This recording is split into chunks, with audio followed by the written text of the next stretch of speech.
just going to do a reading video, and I'm just going to read a bit of The Great Gatsby because it's just come out in cinema recently and I went to see it. It's really good, but I do prefer the book to the film. I did it for my AS level English literature. It's a really good book, so I thought maybe if you hadn't read it you'd prefer to listen to it or something like that, so I'll just read a bit. I'm not sure how much I'm going to get through because I can't upload long videos straight from my phone, so I'll probably need about 10 minutes, but I'll see if I can get through the first chapter or something like that. So I hope you enjoyed this video. In my younger, more vulnerable years, my father gave me some advice that I've been turning over in my mind ever since. Whenever you feel like criticising anyone, he told me, just remember that all the people in this world haven't had the advantages that you had. He didn't say any more, but we've always been unusually communicative in a reserved way, and I understood that he meant a great deal more than that. In consequence, I'm inclined to reserve all judgments, a habit that has opened up many curious natures to me, and also made me a victim of not a few veteran bores. The abnormal mind is quick to detect and attach itself to its quality when it appears in a normal person, and so it came about that in college I was unjustly accused of being a politician because I was privy to the secret griefs of wild unknown men. Most of the confidences were unsought.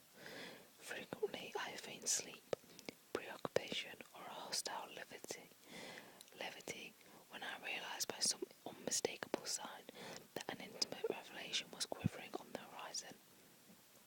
For the intimate revelations of young men, or at least the terms in which they express them, are usually plagiaristic and marred by obvious suppressions. Reserving judgment is a matter of infinite hope. I am still a little afraid of missing something that if I forget that, as my father snobbishly suggested, and I snobbishly repeat, a sense of the fundamental decencies is parcelled out unequally at birth. And after boasting this way out of my tolerance, I came to the admission that it had a limit. Conduct may be founded on the hard rock or wet marshes, but after a certain point I don't care what is founded on. When I came back from the East last autumn, I felt that I wanted the word to be in uniform, and at a sort of moral attention forever. I wanted no more rituous excursions with privileged glimpses into the human heart. Only Gatsby, the man who gives his name to this book, was exempt from my reaction. Gatsby, who represented everything for which I have an unaffected scorn. If personality is an unbroken series of successful gestures, then there was something gorgeous about him, some heightened sensitivity to the promises of life, as if he were related to one of those intricate machines that register earthquakes 10,000 miles away. This responsiveness had nothing to do with the flabby impressionability which dignified under the name of creative temperament. It was an extraordinary gift for hope, a romantic readiness such as I have never found in any other person, and which it is not likely I shall ever find again. No, Gatsby turned out all right in the end. It is what preyed on Gatsby, what foul dust floated in the wake of his dreams that temporarily closed out my interest in the abortive sorrows and short-winded elations of men. My family have been a prominent, well-to-do people in this Midwestern city for 3 generations. The Carraways are something of a clan, and we have a tradition that we're descended from the Dukes of Buccleuch. But the actual founder of my land was my grandfather's brother, who came here in '51, sent a substitute of the Civil War, and started a wholesale hardware business that my father carries on today. I never saw this great uncle, but I'm supposed to look like him, with special reference to the rather hard-boiled painting that just hangs in my father's office. I graduated from New Haven in 1915, just a quarter of a century after my father, and a little later I participated in that delayed tectonic migration known as the Great War. I enjoyed the counterweight so thoroughly that I came back restless. Instead of being the warm centre of the world, the middle nest now seemed like a ragged edge of the universe, so I decided to go east and learn the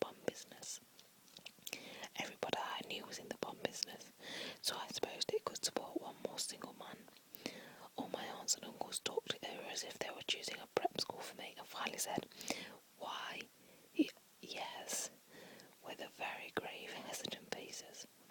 Father agreed to finance me for a year, and after various delays I came east, permanently I thought in the spring of 22.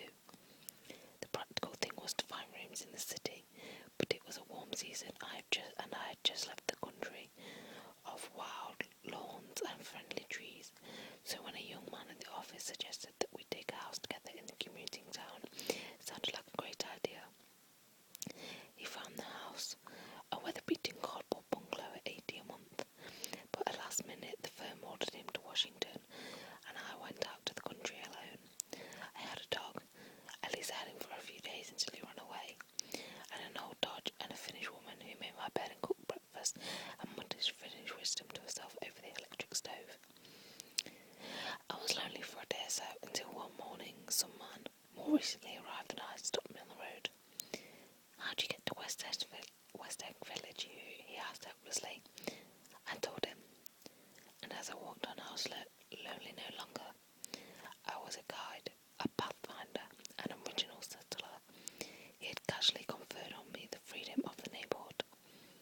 And so, with the sunshine and the great bursts of leaves growing on the trees, just as things grow in fast movies, I had that familiar conviction that life was beginning over again with summer.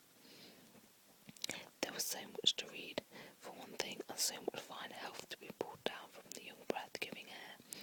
I bought a dozen volumes on banking and credit and investment securities, and they stood on my shelf in red and gold like new money from the mint, promising to unfold the shining secrets only Midas and Morgan and Macinnes know. And I had the high intention of reading many other books besides.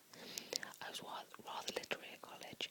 One year I wrote a series of very solemn and obvious editorials for the Yale News. And now I was going to bring back all such things into my life and become again that most limited of all specialists, the well-rounded man. This isn't just an epigram. Life is much more successfully looked at from a single window after all. It was a matter of chance that I should have rented a house that was one of the strangest communities in North America. It was on the slender Ridgewood Island which leads itself due east of New York, and where there are, among other natural curiosities, two unusual formations of land. 20 miles from the city, a pair of enormous eggs, identical in contour, separated only by a courtesy bay, jut out in the most domesticated body of salt water in the Western Hemisphere, the great wet backyard of Long Island South. They are both not perfect ovals. Like the Eddie Columbus story, they are both crushed fat at the contact end, but their physical resemblance must be a source of perpetual confusion to the cause of fly overhead. To the wingless, a more arresting phenomenon is their dissimilarity in every particular except shape and size. I lived at West Egg, well, the least fashionable of the two, though this is not the most superficial tag to express the bizarre and not a little sinister contrast between them. My house was at the very tip of the egg, only 50 yards from the Sound, and squeezed between two huge places that rented for 12 or 15,000 a season. The one on my right was a colossal affair by any standard. It was a factual imitation of some Hotel de Ville in Normandy, with a tower on one side, spanking new under a thin pair of raw ivory, and a marble swimming pool, and more than 40 acres of lawn and garden. It was Gatsby's mansion, or rather, as I didn't know Mr. Gatsby, it was a mansion inhabited by a gentleman of that name. My own house was an eyesore, but it was a small eyesore, and it had been overlooked, so I had a view of the water, a partial view of my neighbour's lawn, and the consoling proximity of millionaires, all for $80 a month. Across the courtesy bay the white palaces of the fashionable East Egg glittered along the water, and the history of summer really begins that evening. I drove over there to have dinner with Tom Buchanan's. Daisy was my second cousin once removed, and I'd known Tom in college, and just after the war I spent days with them in Chicago. I think that's where I'll stop, just because I don't want to make this